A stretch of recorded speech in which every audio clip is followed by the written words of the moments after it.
बड़ी खबर गोपालगंज के भोरे से आ रही है। आपको याद होगा कि भोरे में हुए गोलीकांड के खुलासे के लिए पुलिस के पसीने छूट रहे थे, लेकिन वो पसीने काम आ गए। आखिरकार पुलिस इस पूरे मामले के खुलासे के करीब पहुंच चुकी है और आपको बता दें कि इस पूरे मामले का खुलासा जल्द ही होने वाला है। इस घटना का एक सीसीटीवी फुटेज भी सामने आया है, जिसमें जिन अपराधियों ने घटना को अंजाम दिया उनके चेहरे दिख रहे हैं। हम आपको वो तस्वीर भी दिखाएंगे कि आखिर किस तरह से इस घटना को अंजाम दिया गया। आपको बता दें कि जो सूत्रों के हवाले से जानकारी मिल रही है, उसके मुताबिक अभी तक कुल 7 लोगों को पुलिस ने हिरासत में लिया है और हिरासत में लेकर उनसे कड़ी पूछताछ की जा रही है। पुलिस का दावा है कि जल्द ही इस मामले का खुलासा कर लिया जाएगा। खुद एसपी स्वर्ण प्रभात ने इस बात की तस्दीक की है कि शीघ्र ही मामले का खुलासा किया जाएगा। भोरे में जो घटना हुई है उसमें पुलिस जो है खुलासे के करीब पहुंच चुकी है।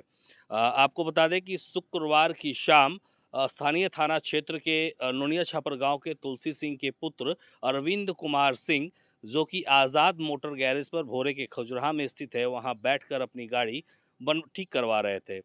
इसी दौरान एक ही बाइक पर सवार होकर 3 अपराधी वहां पहुंचते हैं और उतरने के बाद सीधे उन्हें गोली मार देते हैं और गोली लगने के बाद वो जख्मी होकर ज़मीन पर गिर पड़ते हैं। तत्काल उन्हें भोरे रेफरल अस्पताल ले जाया जाता है, जहां से गंभीर स्थिति में गोरखपुर रेफर कर दिया गया और गोरखपुर से लखनऊ दिया गया। अभी जो जानकारी निकल कर सामने आ रही है, उसके मुताबिक ये बताया जा रहा है कि लखनऊ में भी अभी तक उनका ऑपरेशन नहीं हो पाया है।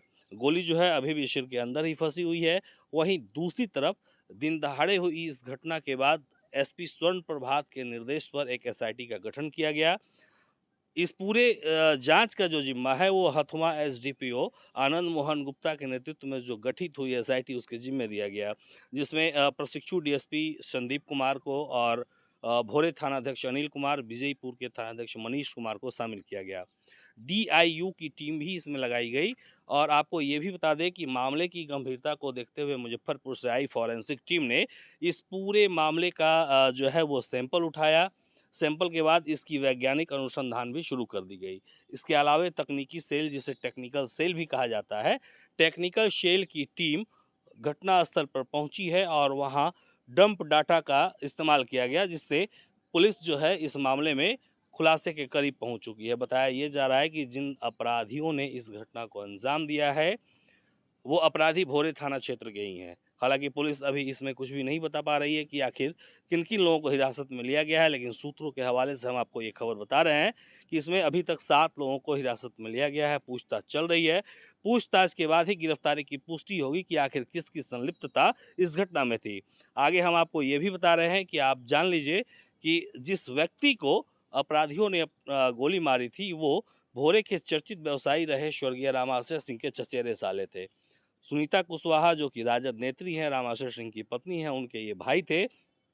विदेश में रहकर ये अपना कारोबार करते थे और आपको ये भी बता दें कि जो कारोबार कर रहे थे वहाँ पर उनकी ठेकेदारी चलती है और वहीं पर उसी दुबई में रामाशय सिंह का भी कारोबार चलता है, जिसकी जांच कह लीजिए या फिर जिसकी देख रेख का जिम्मा इनके पास भी था। और ये गैरेज पर गाड़ी ठीक करवाने आए थे। चूँकि यहाँ रहते नहीं थे और इनकी स्कॉर्पियो एक नीलगाय से टकरा गई थी। नीलगाय से टकराने के बाद ये अपनी गाड़ी को आज़ाद गैरेज पर लाए थे और वहाँ ठीक किए थे।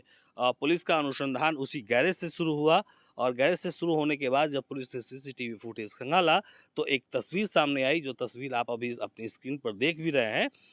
और इस तस्वीर में जो शख्स है, उसकी पहचान पुलिस ने कर ली है और पहचान करने के बाद उसे जो है पुलिस ने उठा भी लिया है। हालाँकि अभी हम इसकी पुष्टि नहीं कर रहे हैं, चूँकि अभी तक पुलिस का कोई आधिकारिक बयान नहीं आया है। एसपी स्वर्ण प्रभात का सिर्फ यही बयान सामने आया है कि इस मामले का खुलासा जल्द ही कर लिया जाएगा। तो अब देखना ये है कि पुलिस की जाँच जो है वो कब तक चलती है। जो घटना की कड़ियाँ हैं, घटना का कारण है। चूँकि सबसे बड़ा सवाल यही था कि जो व्यक्ति यहाँ नहीं रहता था, जो दुबई में रहता था, उसकी किसी से क्या दुश्मनी हो सकती थी कि वो इस घटना को अंजाम दे। तो आप सबको यही जानने के लिए बेसब्री से खुलासे का इंतजार कर रहा है कि आखिर अरविंद कुमार सिंह की किसी से क्या अदावत थी, जिसके कारण अपराधियों ने उन्हें अपना शिकार बनाया। ये महज संजोग ही था कि गोली उनके सिर में फंस गई, वो उनकी ज़िंदगी बच गई। नहीं तो जिस तरह से इस फिल्मी स्टाइल में इस घटना को अंजाम दिया गया था, इससे स्पष्ट था कि ये पूरी घटना उनकी जान लेने के लिए ही की गई थी। फिलहाल पुलिस की जांच जारी है। जैसे ही कोई अपडेट आता है, सबसे पहले आपको भोरे न्यूज़ अपडेट पर ये जानकारी दी जाएगी। तो आप बने रहिए हमारे साथ और देखते रहिए हमारे वीडियो को। अगर आपने चैनल को अब तक सब्सक्राइब नहीं किया है तो कर लीजिए, ताकि आपके लोकल की खबरें जल्दी से आप तक पहुंच सके।